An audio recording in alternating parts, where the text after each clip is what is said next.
Nordengail.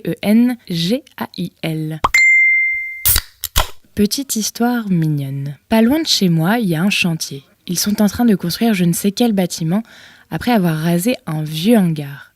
Ça fait bien 2 mois que les ouvriers du bâtiment sont là, tous les jours, à suer dans la poussière juste à côté de la route. Et tous les jours, il y a un petit papy qui habite à 200 mètres qui vient les voir. Il se plante devant le grillage et il commente. Il a dû dire bonjour au bout d'1 semaine. Avant, il faisait juste un signe de tête. Petit à petit, il a commencé à connaître un prénom, puis 2, puis 3. Il dit pas grand-chose le papy, mais quand il dit un truc, c'est une question. Pourquoi que vous le mettez là, ce machin ? Pourquoi il creuse si profond ? Il est pas venu à Hassan aujourd'hui ? Ça va où ce câble ? Alors bon, les ouvriers ils sont sympas, mais le papy, tous les jours, il leur court sur le haricot, comme s'ils avaient que ça à faire. Le papy s'en fout, il est content. Chaque après-midi, vers 17h, il va faire son rapport d'expertise au tabac du coin.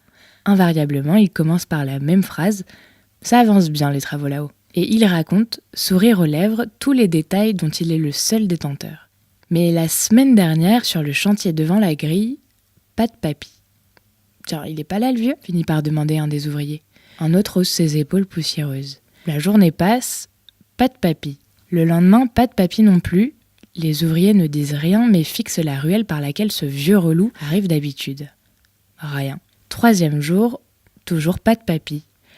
À la pause déjeuner, l'un des ouvriers craque. « Il est où notre vieux ? Faut savoir !» 2 des ouvriers pleins de ciment arpentent la ruelle sans trop savoir où ils vont, interrogent des gens qui ne savent pas leur répondre. À force de tourner, ils finissent au tabac. Le buraliste s'exclame. « Bébert ? Mais oui, je le connais. Il a fait un malaise. » Il leur file l'adresse de Bébert, qui le lendemain soir voit débarquer chez lui toute l'équipe du chantier avec une bouteille de rouge. « Ah ben ça !» dit Bébert, qui galère pour ne pas pleurer. « Faut vous porter les nouvelles à domicile maintenant ?» lui dit Hassan. Et maintenant, Bébert raconte tous les soirs cette histoire au tabac, en plus de donner des nouvelles de l'avancée du chantier. #end